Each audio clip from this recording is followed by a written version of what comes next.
સદાનંદાંભોધિ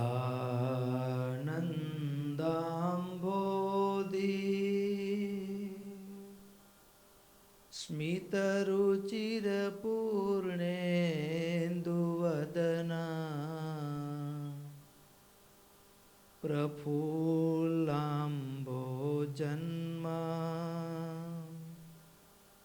છદસદૃશશોભાક્ષિયુગલ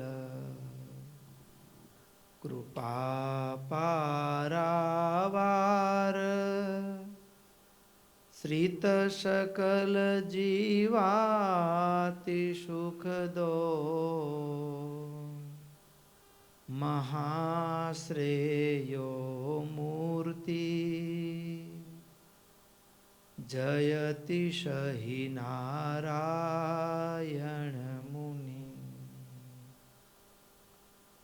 સુદુર્જેયં નિત્યં વિવિધ નિયમાચાર નિરતૈરપી બ્રહ્મૈશાન પ્રમુખ સુર સંગૈશ્વમહસા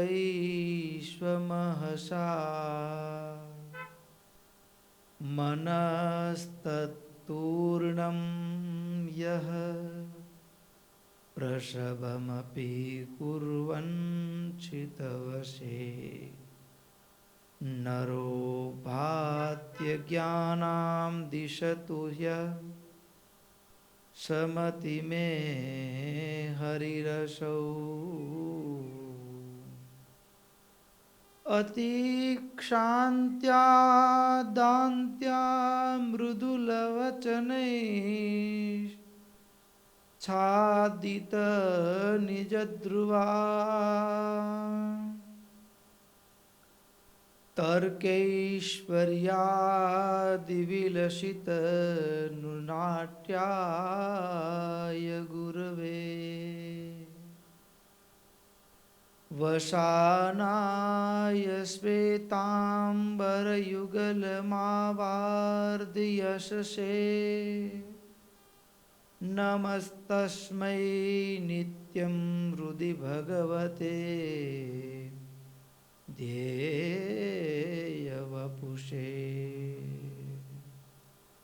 સ્વામિનારાયણો નીલકંઠો નારાયણો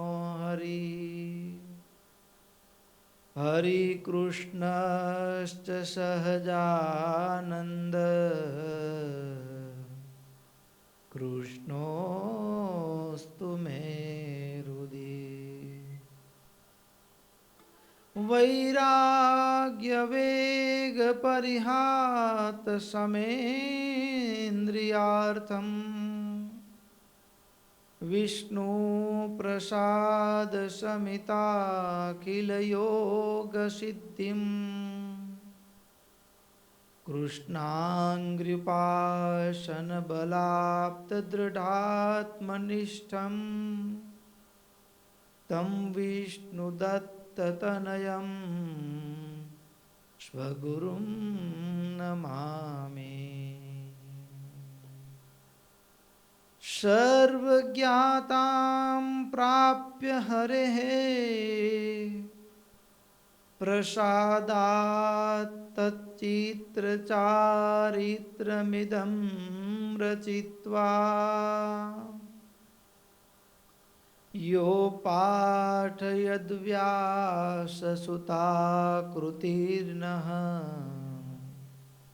પ્રીતસતાનંદમુનિશ ભૂયાत् પ્રીતસતાનંદમુનિશ ભૂયાत् લક્ષ્મીનાથ સમારંભાં નાથયામૂન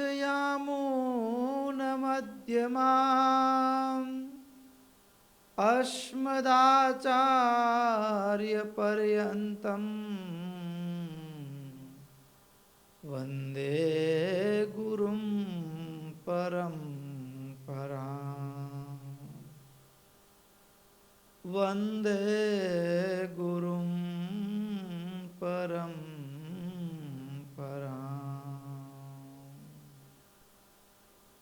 श्रूयतां देवदेवेश स्वामिनारायण प्रभो त्वदीयेनावधानेन कथयिष्ये शुभाकथा कथयिष्ये शुभाकथा। ॐ नमो अवतारिणे स्वामिनारायणाय।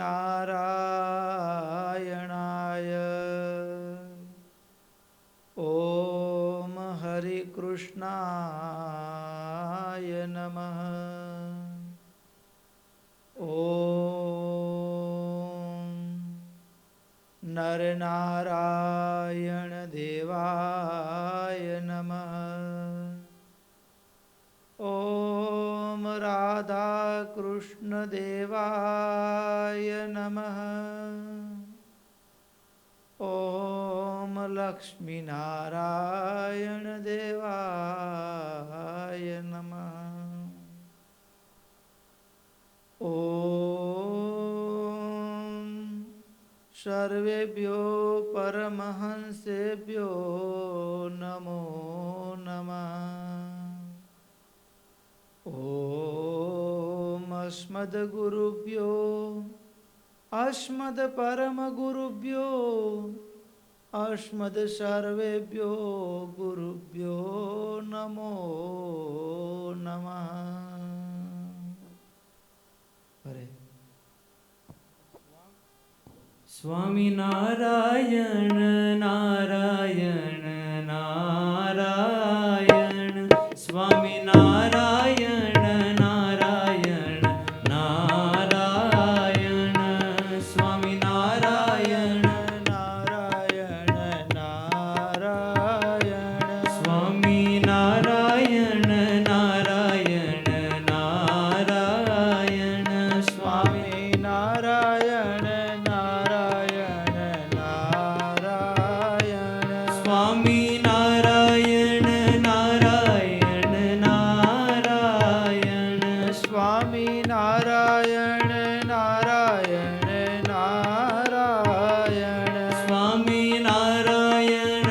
नारायण नारायण स्वामी नारायण नारायण नारायण ओ स्वामी नारायण नारायण नारायण स्वामी नारायण नारायण नारायण स्वामी नारायण नारायण नारायण स्वामी नारायण नारायण नारायण स्वामी नारायण नारायण नारायण स्वामी नारायण नारायण नारायण स्वामी नारायण नारायण नारायण स्वामी नारायण नारायण नारायण स्वामी नारायण नारायण नारायण स्वामी नारायण नारायण नारायण स्वामी नारायण नारायण नारायण स्वामी नारायण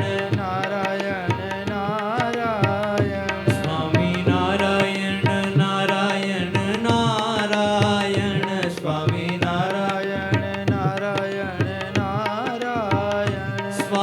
नारायण नारायण नारायण स्वामी नारायण नारायण नारायण स्वामी नारायण नारायण नारायण स्वामी नारायण नारायण नारायण ओ स्वामी नारायण नारायण नारायण स्वामी नारायण नारायण नारायण स्वामी नारायण नारायण नारायण स्वामी नारायण नारायण नारायण स्वामी नारायण नारायण नारायण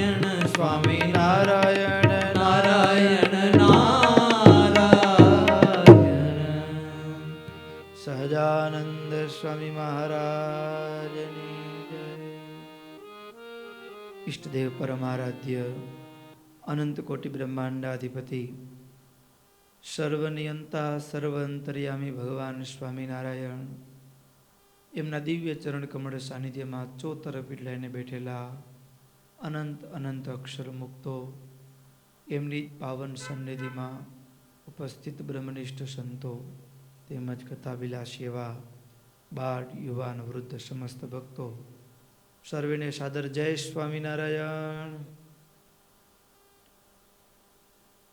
શ્રીમદ સત્સંગી જીવન જ્ઞાન યજ્ઞ પ્રથમ અધ્યાય. પ્રતાપસિંહ રાજાએ સુરત મુનિની આગળ એ ભગવાનના ચરિત્રો શ્રવણ કરવાની ઈચ્છા વ્યક્ત કરી. ત્યારે હવે સુરત મુનિ એ વિધિવત પ્રારંભ કરતા શ્રીમદ સત્સંગી જીવન શાસ્ત્રની કથાનો પ્રારંભ કરે, ચરિત્રોને સંભળાવવાનો પ્રારંભ કરે એના પહેલા મંગલાચરણ કરે છે. સતતમ નિજ મૂર્તિ ચિંતકાના અધિક શ્વેત મનોહર પ્રકાશે રુદિદર્શિત રમ્ય દિવ્ય રૂપમ ભગવંતમ તમહં હરિમ નમામિ. શરણાગત દેહિનાં ચ માયાં ત્રિગુણાં યશ્ચ કઠોર કર્મ બંધાન કરુણાદ્રદૃશૈવ નાશયિત્વા નયતિ બ્રહ્મપુરં સુદુર્લભં તામ નયતિ બ્રહ્મપુરં સુદુર્લભં તામ. સુરત મુનિ ભગવાનનું મંગલાચરણ કરતા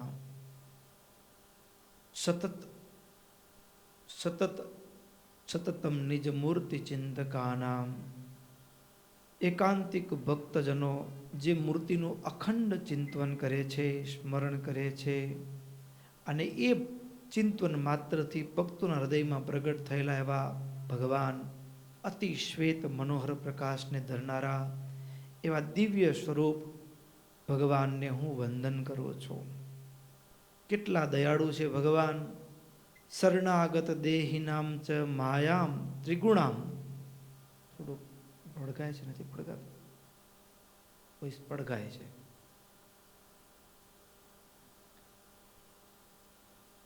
શરણાગત દેહિનામ ચ માયામ ત્રિગુણામ. શરણાગત શરણે આવેલા એવા અનંત જીવો, એના કઠોર કર્મ હોય ને, અનિષ્ટ કર્મ હોય, માયાથી આવૃત હોય, આવા જીવને પણ શરણે આવે તો ભગવાન પોતે કરુણામય દ્રષ્ટિ વડે માયાના આવરણોને ભેદાવી પોતાના ચરણનું સાનિધ્ય આપી કહેતા બ્રહ્મપુર ધામમાં લઈ જાય છે.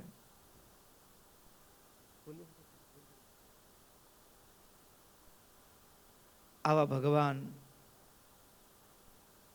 મંગલાચરણ કર્યા પછી પોતાના ગુરુ એવા શતાનંદ સ્વામીનું મંગલાચરણ કર્યું છે. શતાનંદ સ્વામીને યાદ કર્યા છે, જે વૈરાગ્યના વેગથી પંચ ઇન્દ્રિયોના પંચ વિષયનો ત્યાગ કરી અને જેનું મન ભગવાનમાં પરોવાયું છે, જે યોગીઓ અંતરમાં રહેલા પરમાત્માનું નિત્ય ધ્યાન કરે છે, આવી યોગ સિદ્ધિને વરેલા અને ભગવાનની ઉપાસનાના બળે કરી અને દૃઢ આત્મનિષ્ઠાને પામેલા મિથિલામાં જેમનો જન્મ છે, વિષ્ણુદત્તના પુત્ર એવા શતાનંદ સ્વામીને, મારા ગુરુને હું સાષ્ટાંગ નમસ્કાર કરું છું.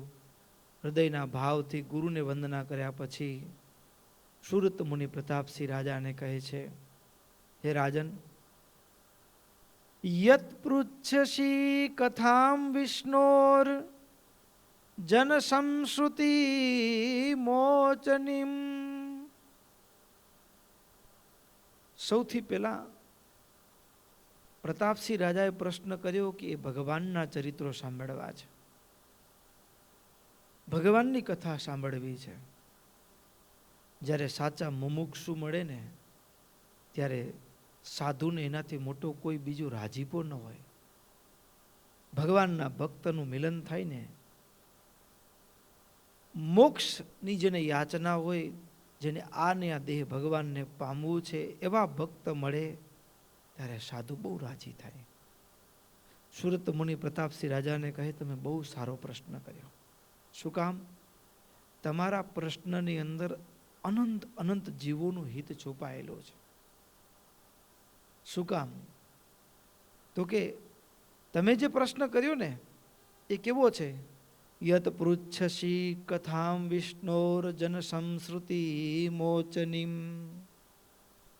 એ ભગવાનની કથા જન્મ અને મરણના ચક્કરમાંથી છોડાવનારી છે. અને તમે એ જ ભગવાનના ચરિત્રોની કથાના સંદર્ભમાં પ્રશ્ન પૂછ્યો. બહુ સારો પ્રશ્ન કર્યો તમે. અને તમે જે પ્રશ્ન કર્યો એ પ્રશ્નનો ઉત્તર એટલે શું? તો કે ભગવાનની કૃપાથી યોગ સિદ્ધિને વરેલા કુશળ બાળ બ્રહ્મચારી એવા મારા ગુરુ સતાનંદ સ્વામી પાસેથી જે મેં શાસ્ત્રો, એ શાસ્ત્ર કે જેને મારા ગુરુએ પોતે ભગવાનની સન્નિધિમાં બેસીને રચ્યું, અને એ જ શાસ્ત્ર મારા ગુરુએ જ મને ભણાવ્યું, અને એ શાસ્ત્રની કથા એટલે કે શ્રીમદ સત્સંગી જીવનની કથા હું તમને સંભળાવીશ. આટલું જે કહ્યું ને એટલે પ્રતાપસિંહ રાજાએ તરત પૂછી નાખ્યો કે તમે વાત કરી કે તમારા ગુરુ સતાનંદ સ્વામી એ કોણ હતા? કોશૌ શતાનંદ મુનિ. એ શતાનંદ મુનિ કોણ હતા? ક્વ જાત કશ્ય વા સુતઃ. એમની જ્ઞાતિ કઈ, કોના પુત્ર હતા? કથમ ચાપ્રીણય વિષ્ણુ વેદમ વ્યરચયત સચ. એને ભગવાનને કેમ રાજી કર્યા કે જેના ઉપર ભગવાન રાજી થઈને ત્રિકાલજ્ઞ એવી નિરાવરણ દ્રષ્ટિ આપી, અને એને આ શાસ્ત્ર રચ્યું. પહેલા મને ગુરુ એવા સતાનંદ સ્વામીની વિગતે વાત કહો, અને પછીથી ભગવાનના સમગ્ર ચરિત્રોની કથા મને સંભળાવો. તરત જ સુરત મુનિ પ્રતાપસિંહ રાજાને કહે, રાજન, મિથિલા નામની નગરી ભારત વર્ષનું પવિત્રોત્તમ તીર્થસ્થાન. આ મિથિલા નગરીમાં ધાર્મિક, સરળ સ્વભાવના, વિદ્વાન એવા વિષ્ણુદત્ત નામના એક બ્રાહ્મણ રહેતા હતા. એમને ત્યાં એક પુત્ર રત્નનો જન્મ થયો. નામ રાખવામાં આવ્યું શતાનંદ. શતાનંદ પુત્રના લક્ષણ પારણાથી જ, બાળપણથી જ તીવ્ર મેધા, બહુ બુદ્ધિશાળી, અને એ કુશળ અને બુદ્ધિશાળી એવું બાળક એટલે કે શતાનંદ, એણે તો ટૂંક સમયની અંદર જ વેદ, શાસ્ત્ર, પુરાણ અને પંચરાત્ર શાસ્ત્ર આદિ તમામ શાસ્ત્રોની અંદર એને વિદ્વત્તા પ્રાપ્ત કરી લીધી. આવા એ શતાનંદ નામના એ વિપ્ર ભક્તો, આપણે શાસ્ત્રોનું વાંચન કરીએ પણ એમાં અને શતાનંદ સ્વામીએ વાંચન કર્યું ને એમાં જમીન આસમાનનું અંતર છે. અંતર શું છે? શાસ્ત્ર વાંચતા વાંચતા ભાગવતનો પંચમ સ્કંદ આવ્યો. જ્યારે પંચમ સ્કંદની કથા આવી ને ત્યારે એમાં એવું વર્ણન આવ્યું, આજે પણ માન્યમાં અત્યારે શું ભૂમંડળ ઉપર ભગવાનનો અવતાર છે?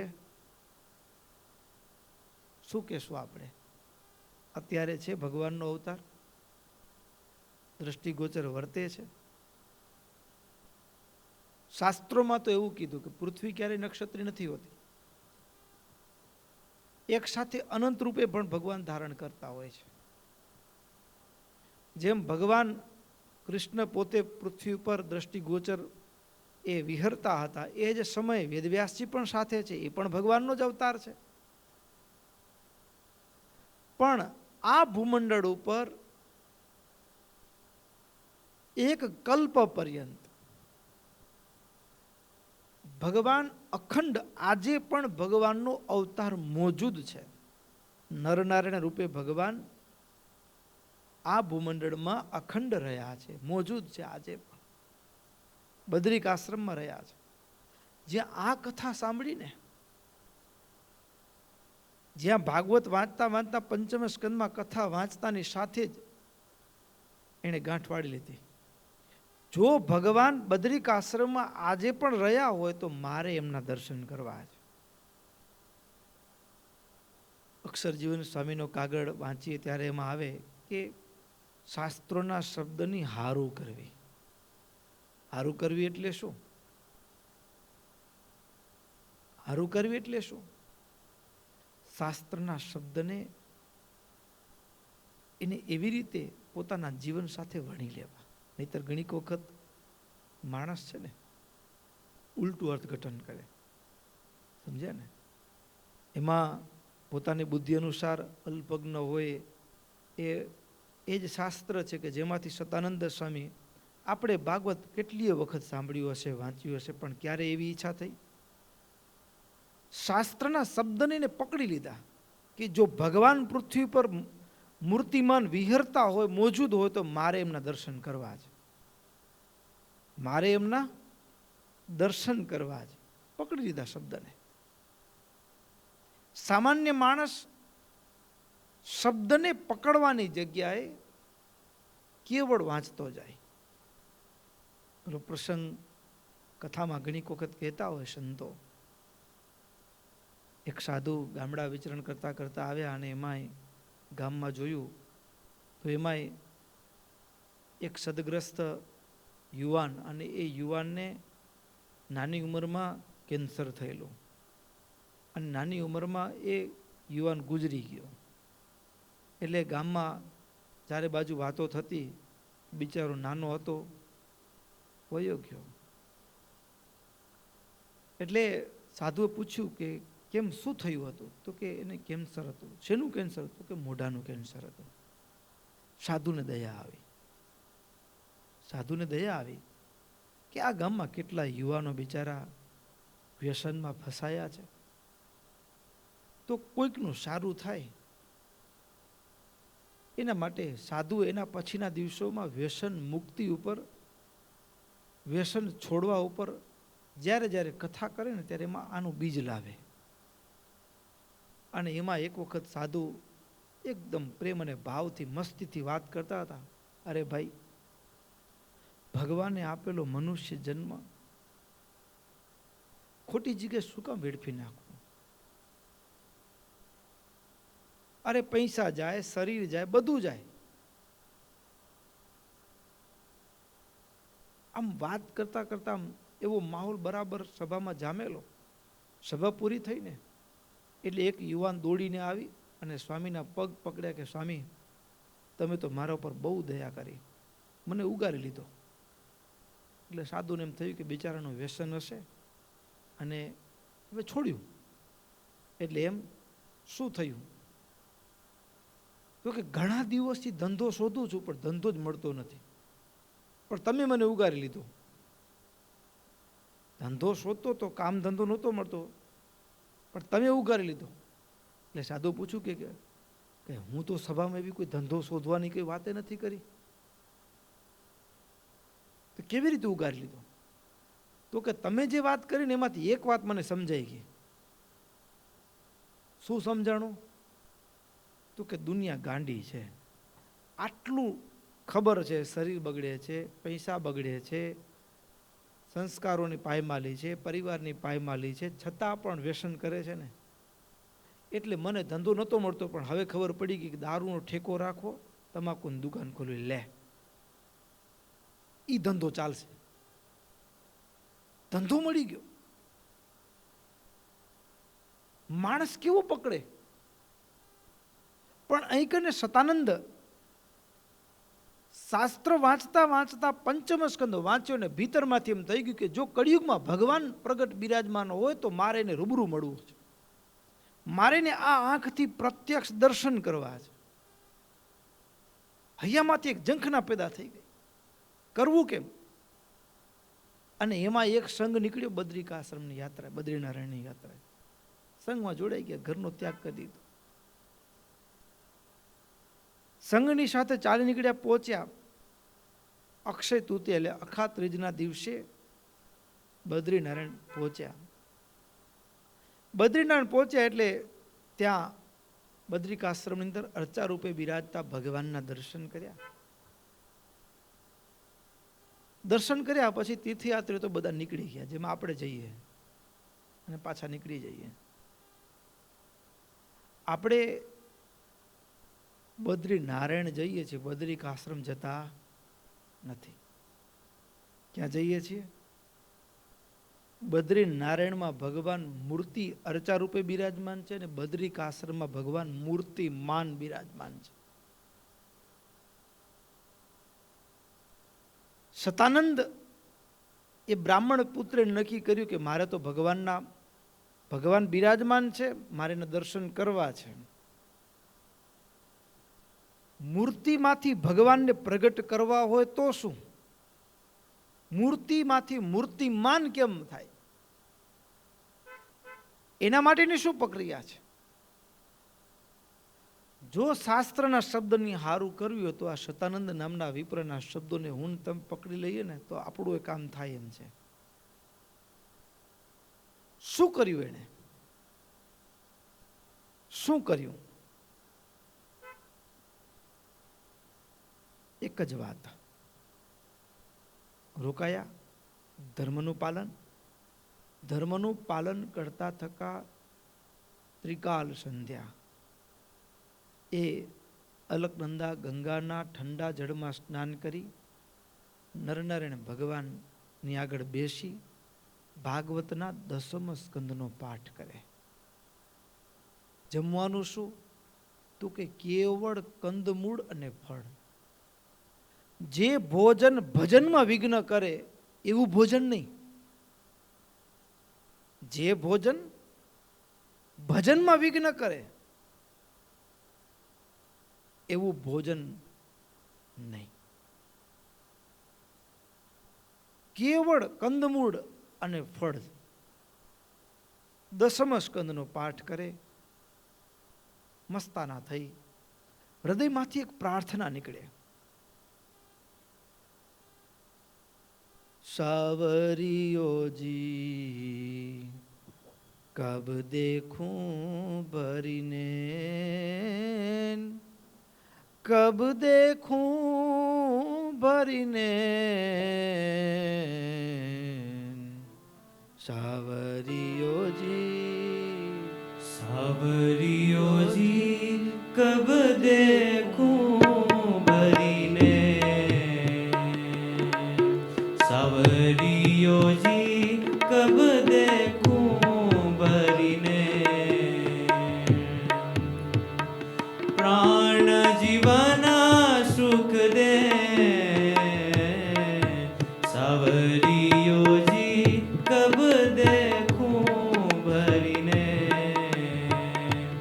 ઓ જન્મ સુફલ જીય તબ હી જાનો, જન્મ સુફલ જીય તબ હી જાનો, સુનહી કમલ મુખ બેના, તન કી તપત તબ હી બુજે રે, તન કી તપત तब ही बुझे रे, जब अंक भर मिलत है से,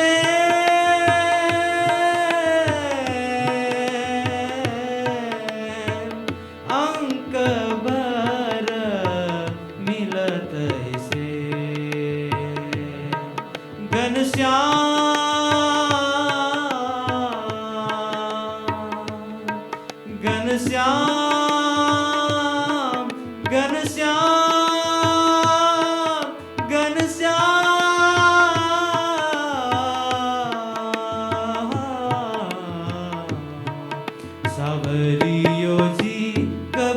देखूं भरीने सावरियो जी कब देखूं भरीने।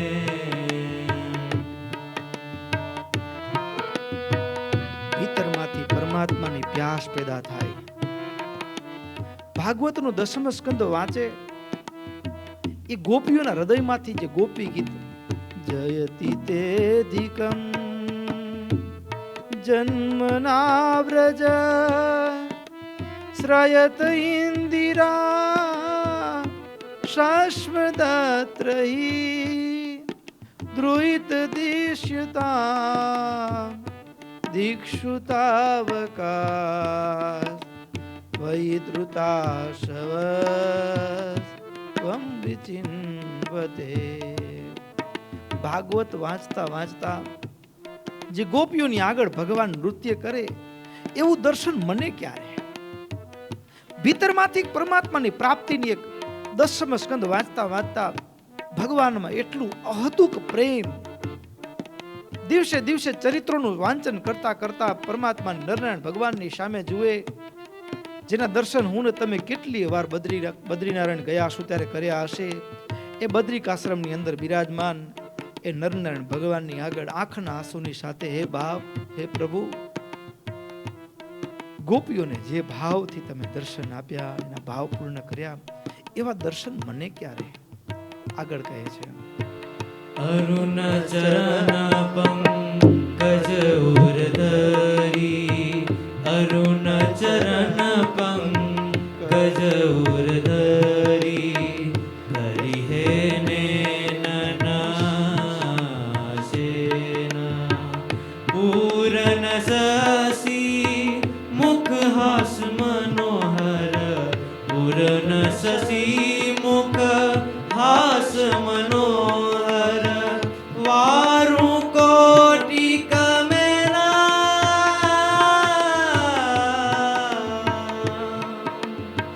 વારું કોટિક में सावरियो जी कब देखूं भरीने सावरियो जी कब देखूं भरीने हो तपती रथ व्रत साधन जे तपती रथ जप साधन ते वामे नहीं काहू जेना प्रेम सखी सम जय मेरी प्रेम सखी सम जय मेरी रहूं पास दीना रे ना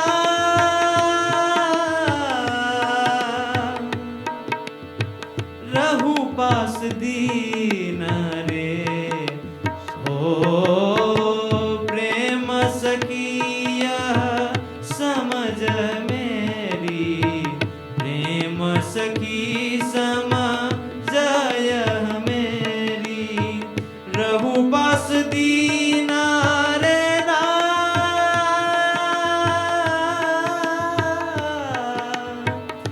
रहूं पास दीन रे सावरियो जी कब देखूं भरीने सावरियो जी कब देखूं हरीने सावरियो जी कब देखूं हरीने. આંખમાંથી ચોદાર આંસુઓની ધારાઓ વહે અને એ શતાનંદ નામના વિપ્ર નરનારાયણ ભગવાનની આગળ બેસી અને એ ભાગવતનું પઠન કરે. વાંચતા વાંચતા હૈયામાંથી આર્તનાદ નીકળે, હૈયું ભરાઈ આવે. આમ કરતા 6 માસ પસાર થઈ ગયા. કારતક સુદ એકાદશી એટલે કે પ્રબોધની એકાદશીનો દિવસ આવ્યો. આ દિવસે શતાનંદ નામના વિપ્રએ ઉપવાસ નિરાહાર રહી 10મ સ્કંદનો પાઠ કરી, ભગવાનનું પૂજન કરી અને રાત્રે જાગરણ કરવા માટે ત્યાં જ ઠાકોરજીના ચરણમાં મંદિરમાં જ બેઠા છે. હૈયામાંથી એક આર્તનાદનો ભાવ, પ્રેમ ભક્તિનો સૂર ઉઠે છે અને ત્યાં થોડો સમય થયો ન થયો અને ત્યાં અચાનક અંજવાળું થયું. એ નરનારાયણ ભગવાનની મૂર્તિમાંથી મૂર્તિમાન ભગવાન પ્રગટ થયા. અચાનક ભગવાનને જોયા. સતાનંદ નામના વિપ્રનું હૈયું ભરાઈ આવ્યું. ભગવાન પણ કેવા અદ્ભુત. સહોદ્યતાનેક દિવાકરાભમ તમ વર્ણિવેશમ દ્વિભુજમ વયસ્થમ તપસ્વિનમ શ્યામમતિ પ્રશાંતમ દ્રષ્ટ્વેષ્ટ ઈષ્ટ દેવમ સહસા સવિસ્મિતઃ. ઋષિ રૂપમાં નરનારાયણ ભગવાનના દર્શન કર્યા. નવીન મેઘની સમાન જેના શરીરનો વાન છે, કિશોર અવસ્થા, આવા નરનારાયણ ભગવાનના દર્શન કર્યા ને કેમ હૈયું હાથ રે. જેની યુગોથી જાણે રાહ જોતા હોય અને સામે હાજર થાય. તરત જ સતાનંદ નામના વિપ્ર એના આંખમાં આંસુ હતા. ભાવ વિભોર થઈ ભગવાનના ચરણમાં ઢળી પડ્યા, દંડવત કરવા લાગ્યા. શરીરના 3.5 કરોડ રૂવાડા ખડા થઈ ગયા. રોમાંચિત ગાત્રે હાથ જોડી પ્રાર્થના કરવા લાગ્યા. સતાનંદ વિપ્ર નરનારાયણ ભગવાનની પ્રાર્થના. શ્રી વાસુદેવ ઇહ સર્વમુમુક્ષુ લોક ક્ષેમાય નિર્જર ઋષિ કરુણાનિધિસ્ત્વમ આકલ્પમાચરશિતિ વ્રતપાંસી ત્વમ ત્વામ નારાયણમ મુનિવરમ બદરીશમીડે. નારાયણમ મુનિવરમ બદરીશમીડે. અદ્ભુત ભાવ અને પ્રેમથી હૃદયના આર્તનાદ ભાવ સાથે નરનારાયણ ભગવાનની પ્રાર્થના કરે. પ્રાર્થના કરતા કરતા છેલ્લે માંગણી કરી. નરનારાયણ ભગવાન પણ રાજી થયા. રાજી થઈને કીધું, માંગો માંગો, જે માંગો તે આપીએ. અમે બહુ રાજી થયા છીએ. પણ આ સતાનંદ વિપ્રે શું માંગ્યું? યદી પ્રસન્નોષિ વિભો વરો દેયશ્ચ મે તદા રક્ષ મામ સ્વાંતિકે નિત્યમ દેહી સેવામ ત્વમાત્મનઃ. પ્રભુ રાજી થયા હો ને તો મારે બીજું કંઈ જોઈતું નથી. સદૈવ આપના ચરણની સેવામાં રહેવાનો અવસર આપો. મારે બીજું કાંઈ જોઈતું નથી. તમારા ચરણની સેવામાં રહેવાનો અવસર. બીજું, ગુણગાનમ તવેવૈહ કર્તુમ ઈચ્છામિ પાર્શ્વગઃ સાફલ્યમ યેન વચસઃ શુદ્ધિ સ્યાત ચાંતરાત્મનઃ. બીજું જો કહેતા હો ને તો પ્રભુ આપના ચરણમાં બેસીને આપના ગુણોનું ગાન કરવું છે મારે. આપના ચરણમાં બેસીને આપણા ગુણોનું ગાન કરવાનું મારું હૈયું એ તલપે છે. એના માટે પ્રભુ, જેનાથી મારી વાણી એ સફળ થાય. બાકી રાજ સુખ મારે જોઈતા નથી. માંગવામાં ઘણો ફરક પડી જાય હો. શું માંગીએ છીએ ભગવાન પાસે? પેલી વાત આવે માંગવામાં પણ કેવું હોય. એક ગુણાતીતાનંદ સ્વામીએ વાતોના પ્રસંગમાં લખ્યું છે. સ્વામીને પ્રસંગમાં એવું, મંદિરનું એક ફળિયું વાળતો એક સદગ્રસ્ત હરિભગત ફળિયું વાળે. પણ આ દેવસ્થાન છે ને એ તો કલ્પવૃક્ષ કહેવાય. તીર્થક્ષેત્ર છે, ત્યાં તમામ સંકલ્પ પૂર્ણ થાય. પણ ફળિયું વાળતા વાળતા એવા મનસુબા કરે, એવા સંકલ્પ કરે મનમાં. વાળે છે મંદિરનું ફળિયું, મંદિરનો ચોક વાળે છે. વિચાર શું? હવે એમાં એવું બનતું કે એક બેન મંદિરે દરરોજ દર્શન કરવા આવે ને એટલે ઈ બેનના રૂપમાં ભાઈનું મન ચગડોળે ચડી ગયેલું. વિચાર શું કરે? હવે લગ્ન થયેલા બેનના એટલે વાડે છે મંદિરનું ફળ્યું, પણ મંદિરનું ફળ્યું વાળતા વાળતા એવો સંકલ્પ કરે કે આ બેનનો પતિ મરે અને એ નવું ઘર માંડે. કોનું? તો કે મારું.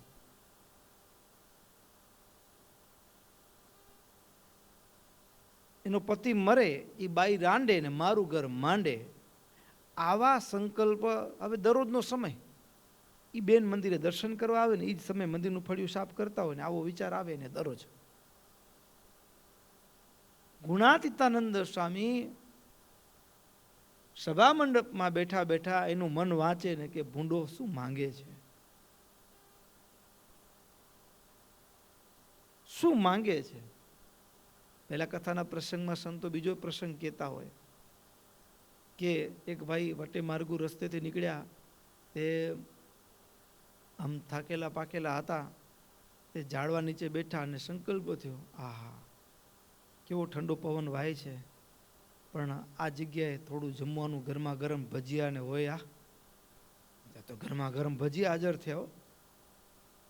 ખુશ થઈ ગયો, ખાધું ને, અરે વાહ મજા પડી ગઈ. હવે તો બસ થોડીક વાર આરામ કરવા મળી જાય, મોજ પડી જાય. ત્યાં થોડીક વારમાં ઊંઘ આવવા લાગી. ત્યાં ઝાડ ઉપર છાંયણો એકદમ મીઠો મધુરો, ફળ બધું બરાબર. એમાં સૂતા સૂતા વિચાર આવ્યો કે મારું હાલું આ તો કેવું કહેવાય, ક્યાંક ઉપર કુવાડી જેવું કંઈક પડ્યું હોય ને ઉપરથી નીચે પડે તો. ત્યાં તો સાચે કુવાડી પડીને ગળું કપાઈ ગયું, ગુજરી ગયું. ક્યાં બેઠા છીએ, શું માંગવું?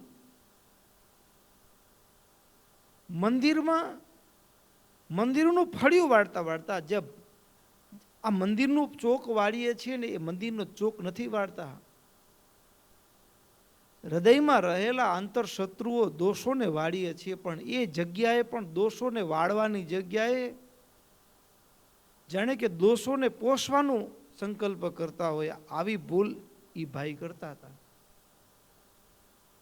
અને દેવ યોગ એવું થયું કે બેનના પતિનું પ્રારબ્ધ સાચું સાચ પૂરું થયું. લ્યો ગુજરી ગયા. અને એમાંય બધી ક્રિયાઓ તો થઈ. બેન મંદિરે દર્શન કરવા આવે એટલે ફળી વાળતા વાળતા ધીમે, બેનબા કેમ છો, આજકાલ દેખાતા નથી, એમ કરતાં કરતાં થોડું બોલવા ચાલવાનો પ્રસંગ શરૂ થયો. ખબર પડી કે ભાઈ ગુજરી ગયા છે, હવે આપણો મેળ પડે એમ છે. ગોઠવાઈ જવાના તાન સાથે વાતો શરૂ થઈ. ધીમે ધીમે ગોઠવાઈ ગયા, પાછા લગ્ન કરી લીધા. પણ એવું કહેવાય કે પછી કેવું થયું તો કે ઠાકોરજીની સેવા કરતા કરતા મંદિરનું ફળિયું વાળતા વાળતા આવા ભૂંડા સંકલ્પો કરેલા ને, તો કેવું થયું કે ઠાકોરજી મારો થાય એને મારે જગતમાં ફસાવા દેવાય નહીં. તે પછી ઓલા હજી લગ્ન કર્યા ને સંસારના ભોગ માણવાના મનસૂબા હોય, પણ બાઈ બીમાર પડ્યા હો અઠવાડિયામાં. તો હવે જિંદગીની મોજ માણવાની તો ઠીક છે, પણ આખી જિંદગી એ બાઈના પથારીમાં જ બધી દેહની ક્રિયા થઈ જાય ને આખી જિંદગી સાફ કરી હો. જિંદગીનો આનંદ માણવાનો રહી ગયો, બધું રહી ગયું. માંગવું શું માંગવું? અહીં કને સતાનંદ સ્વામી, પ્રભુ તમારા ચરણની સેવાને બીજું કંઈ મને આપવાની ઈચ્છા હોય ને તો શું? તમારા જ ચરણમાં બેસીને તમારા ગુણોનું ગાન કરવું, તમારા ચરિત્રોનું મારે સંકીર્તન કરવું છે, એ મને આપો. મારે બીજું કાંઈ જોઈતું નથી. જેવી રીતે હનુમાનજી મહારાજે રઘુનાથજી પાસે શું માગ્યું? પ્રભુ પાસે કથા સાંભળવાની. જ્યાં જ્યાં કથા થતી હોય ને, બસ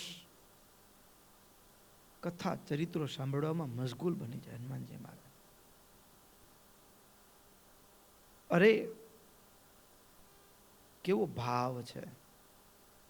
સ્વયં સુખદેવજી મહારાજ ગર્ભયોગી છે, પણ એના પિતા એટલે વેદવ્યાસજીએ ભાગવતની રચના કર્યા પછી પેલો પ્રશ્ન આવ્યો કે કોને સંભળાવવું? એ મૂંઝવણની વચ્ચે આખા બ્રહ્માંડમાં કોઈ પાત્ર હોય કે ભાગવતને ઝીલી શકે એવું કોઈ દેખાયું તો એના દીકરા સુખદેવજી. તો ઘર છોડીને ચાલ્યા ગયા હતા, પાછા કેમ બોલાવવા? એટલે ભાગવતના શ્લોક એક શિષ્યને એક શ્લોક શીખવાડ્યો. બરહા પીડમ નટવર વપુઃ કર્ણયો કર્ણિકારમ. શ્લોક બોલતા બોલતા કંઠસ્થ કરતા કરતા એ શિષ્ય જંગલમાં લાકડા લેવા માટે ગયો યજ્ઞ માટે, અને ત્યાં સુખદેવજી મહારાજ સમાધિમાં ડૂબેલા, અને એના કાને આ શબ્દ પડ્યો, સમાધિમાંથી જાગી ગયા. વળી એ લાકડા લઈને નીકળી ગયો, પાછા ફરે, પાછા ધ્યાનમાં ઉતરી ગયા. બીજો દિવસ બીજો શ્લોક. અહો બકીયમ સ્તન કાલકૂટમ જિગાંસયાપાય યદપ્ય સાધ્વીમ લેભે ગતિમ ધાતૃચિતામ તતોન્યમ કમ વા દયાલુમ શરણમ વ્રજેમા. આ શ્લોક સાંભળ્યો ને કે ભગવાન કેટલા દયાળુ છે. સુખદેવજી મહારાજ સમાધિમાંથી જાગૃત થઈ ગયા, અને જાગૃત થયેલા સુખદેવજી મહારાજ પેલા શિષ્ય પાસે આવીને કીધું કે આ શ્લોક તો કે તમારા પિતાએ આવા 18,000 શ્લોકો રચ્યા છે. અને સુખદેવજી મહારાજે ભગવાનના ચરિત્રોની પીપાસાએ, એની જિજ્ઞાસાએ એ ઘર છોડીને ગયેલા એ ગર્ભયોગી પણ એ ભગવાનની કથા સાંભળવા માટે, એ ભાગવત સાંભળવા માટે પાછા પોતાના પિતા વેદવ્યાસજી પાસે આવ્યા. એટલું તો કથાનો મહિમા છે, ભગવાનના ચરિત્રોનો મહિમા છે. અને એટલા માટે આ સતાનંદ નામના બ્રાહ્મણે એને પણ મહારાજ પાસે, નરનારાયણ ભગવાન પાસે એ જ માગ્યું કે મને આપવું હોય ને તો તમારા ચરણમાં બેસીને ભગવાનના તમારા જ ગુણોનું ગાન કરું એવું મને વરદાન આપો. તરત જ નરનારાયણ ભગવાન રાજી થઈને કહે, તમારો સંકલ્પ ચોક્કસ પૂરો થશે. કિંતુ અહમ સંપ્રાપ્તમ ભૂમો કૌશલ્યેષુત્તરેષ્વિહ જાતોસ્મિ ધર્મતો ભક્તો હરિનામના હિ વિશ્રુતઃ. અત્યારે કૌશલ દેશની અંદર, ઉત્તર કૌશલ દેશમાં હું ત્યાં હરિનામથી પ્રગટ થયો છું. એટલું જ નહીં, અને અત્યારે અમે જ પોતે, હું જ એ પશ્ચિમ પાંચાલ દેશમાં એટલે કે ગઢપુરમાં હું રહ્યો છું, અને ત્યાં રહ્યો થકો અનંત ભક્તોના ભાવને પૂર્ણ કરું છું. ત્યાં તમે જાઓ, અને ત્યાં તમારો જે અત્યારનો સંકલ્પ છે કે તમારા શરણમાં રહેવું, તમારી સેવા કરવી, અને તમારા ચરણમાં બેસી અને તમારા જ ગુણોનું ગાન કરવું, આ જે સંકલ્પ છે ને એ અમે ત્યાં તમારો પૂર્ણ કરશું. તરત જ એ બારસના દિવસનું સવાર નરનારાયણ ભગવાનને વંદન કર્યા. વંદન કરી પારણા કરીને ત્યાંથી ચાલતા થયા, સીધી ગઢપુરની વાટ લીધી. હો હા, ગઢપુરની વાટ લીધી. સતાનંદ નામના એ વિપ્ર બદ્રિક આશ્રમથી ચાલતા થયા. પૂછતા પૂછતા એ છેટ ગુજરાતમાં, અને એમાંય શ્રીનગર, અમદાવાદ પહોંચ્યા છે. શ્રીનગર પહોંચ્યા અને અમદાવાદ આવ્યા. ત્યાં એમાંય બ્રાહ્મણો અરસપરસ વાતો કરતા હતા. અરે કંઈ સમાચાર મળ્યા કે નહીં, આમંત્રણ મળ્યું કે નહીં? શેનું? તો કે સ્વામિનારાયણ ડભાણમાં યજ્ઞ કરે છે, બધાય બ્રાહ્મણોને આમંત્રણ છે. એમ? હા, જવા જેવું છે. ઓ ભારે ભારે દક્ષિણાઓ આપે છે, બ્રાહ્મણોની બહુ આમન્ય રાખે. હું તો જઈશ. આમ અરસપરસ બ્રાહ્મણો વાતો કરે, અને શતાનંદ નામના એ વિપ્રએ સાંભળ્યું, અને એ બ્રાહ્મણોની સાથે એ પણ ડભાણની અંદર એ આવ્યા. જ્યાં નજર કરીને તો એ માધુરી મૂર્તિના દર્શન થયા, અને હૈયામાંથી હા પડી ગઈ. પ્રથમ નરનારાયણ રૂપે દર્શન થયા, અને એ જ ભગવાનના દર્શન, એ મૂર્તિમાન સભાના મધ્યમાં હજારો ભક્તોથી વીંટળેલા ભગવાનના દર્શન થયા. ઘડીકમાં અક્ષરધામનું દર્શન થાય, ઘડીકમાં અહીંયા મધ્યમાં બેઠેલા ભગવાનનું દર્શન થાય. અદ્ભુત ભગવાનની એ ભક્તોએ પૂજા કરેલી, આવું દર્શન થયું. અરે ભગવાનને સાષ્ટાંગ દંડવત નમસ્કાર કર્યા. ત્યારે ભગવાને પૂછ્યું, કેમ આવવાનું થયું? શું તમારું નામ છે? એટલે સમગ્ર પૂર્વનો વૃત્તાંત કીધું. અને વૃત્તાંત કીધા પછી ભગવાન હસતા હસતા કહે, એમ અમારા ચરણમાં રહીને અમારા જ ગુણોનું ગાન કરવું છે, એવો તમારો સંકલ્પ છે. હસતા હસતા મહારાજ કહે, આ સંકલ્પ અમે ગઢપુરમાં ગોપીનાથજી મહારાજના ચરણમાં બેસી અને તમારો સંકલ્પ ચોક્કસ પૂર્ણ કરશું. ચોક્કસ તમારો સંકલ્પ પૂર્ણ કરશું. અને મહારાજ એને સંત દીક્ષા આપી. નામ પહેલાં પણ શું હતું? શતાનંદ. અને હવે શતાનંદ સ્વામી એ જ નામ રહ્યું. પણ ભાગવતી દીક્ષા આપી શતાનંદ મુનિ એવું નામ આપ્યું. અને આ શતાનંદ સ્વામી ભગવાન એના ઉપર એવા રાજી થયા કે એણે શતાનંદ સ્વામીને ત્રણેય કાળનું જ્ઞાન આપ્યું. ત્રણેય કાળનું જ્ઞાન આપ્યું એમ નહીં, પૂર્વમાં પહેલા પોતે કોણ હતા એનું પણ એમને જ્ઞાન થયું. પૂર્વમાં પહેલા પોતે મૈત્રી નામના ઋષિ હતા. અને જે સંતો સભાની અંદર બેઠેલા દેખાતા હતા ને, ચારે બાજુ ભગવાનની વીંટળાયેલા દેખાતા હતા ને, એ બધા સંતો કોણ છે? એ બધા સંતોનું પણ પૂર્વનું જ્ઞાન એ શતાનંદ સ્વામીને થયું કે આ ચ્યવન, આ એક એક ઋષિના નામ, આ એ ઋષિ છે, આ એ ઋષિ છે, આ એ ઋષિ છે. એક એક ઋષિના પણ દર્શન થયા. આવું અદ્ભુત દર્શન એ શતાનંદ સ્વામીને થયું છે. શતાનંદ સ્વામીને પૂર્વનું દર્શન કરાવ્યું ભગવાને. ઘણીક વખત એવું હોય, મહારાજે ગઢપુરમાં એ આવું જ દર્શન કરાવેલું. દર્શન કરાવ્યા પછી બધા જ સંતો એવી ઈચ્છા વ્યક્ત કરી કે પ્રભુ અમને આ જ્ઞાન અખંડ રહે એવી દયા કરો. મહારાજ કે એમાં સારું નથી, આગળ કથા આવશે. શું કામ? તો કે તમને તમારું પૂર્વનું જ્ઞાન રહે ને કે પહેલાં હું આ હતો, પછી અત્યારે કોઈ જીવ તમારું અપમાન કરે ને તો પછી શ્રાપ નીકળી જાય મુખમાંથી. એટલે પૂર્વનું ભૂતકાળ ભૂલાય એ જરૂરી છે. એટલે ભગવાન એ પોતાની ઈચ્છા વડે કરી અને જે મુક્તો હતા ને એને પૂર્વનું જ્ઞાન વિસરાવી દીધેલું. આપણું અજ્ઞાને કરીને વિસરાયું છે, પણ એનું ભગવાને પોતાના યોગ સામર્થ્યના પ્રભાવે એને પૂર્વનું જ્ઞાન વિસરાવી દીધું. અને એ શતાનંદ સ્વામી મહારાજના ચરણમાં બેસી, ગઢપુરમાં આવ્યા, ચરણમાં બેસી અને એક એક અધ્યાયનું આલેખન કરે, મહારાજને બતાવે, મહારાજ જુએ, મહારાજને વાંચી સંભળાવે. અને આવી રીતે એ જે શ્રીમદ સત્સંગી જીવન શાસ્ત્રની રચના કરી છે એ શાસ્ત્ર સુરત મુનિ કહે હવે હું તમને સંભળાવું છું. આ મારા ગુરુ શતાનંદ સ્વામીના જીવનની નાની અમથી થોડી જ વાત કરી છે. બાકી તો મારા ગુરુના પ્રસંગોની, શતાનંદ સ્વામીના જીવનની વાત કરીએ તો કેટલું કહેવાય. કારણ શું? તો કે એમને જે ભગવાનને વિશે પ્રેમ હતો અને એની કૃપા થકી એ સદગુરુના આશીર્વાદથી મને જે પ્રાપ્ત થયું, તો એના તો હું શું વાત કરી શકું. આટલું બોલતા બોલતા હવે સુરત મુનિ પ્રતાપસિંહ રાજાને શ્રીમદ સત્સંગી જીવન શાસ્ત્રના ભગવાનના જે લીલા ચરિત્રો છે એની સંપૂર્ણ કથા સંભળાવવાનો પ્રારંભ કરશે. એ ચોથા અધ્યાયની કથા આપણે આવતીકાલથી સાંભળશું. અહીંયા જ કથાને વિરામ કરીએ. બોલો સહજાનંદ સ્વામી મહારાજની જય. શ્રીપતિમ શ્રીધરમ સર્વદેવેશ્વરમ ભક્તિધર્માત્મજં વાસુદેવં હરિ માધવં કેશવં કામદં કારણ સ્વામિનારાયણં નીલકંઠં. સ્વામિનારાયણ નારાયણ નારાયણ સ્વામિનારાયણ નારાયણ નારાયણ સ્વામિનારાયણ નારાયણ નારાયણ સ્વામિનારાયણ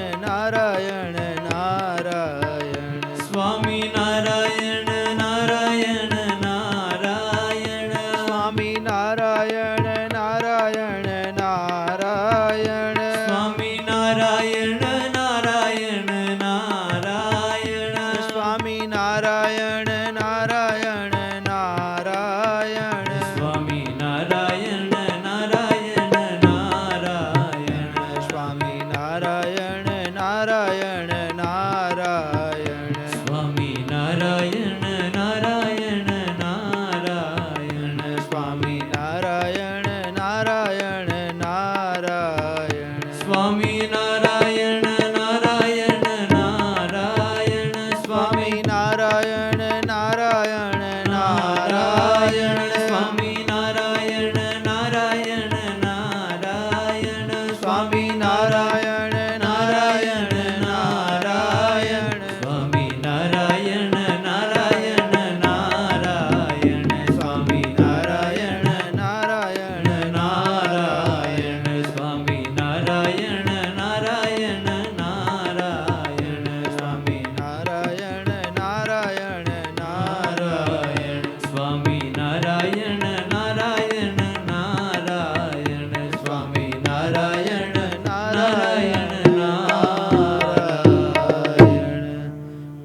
સ્વામિનારાયણ ભગવાન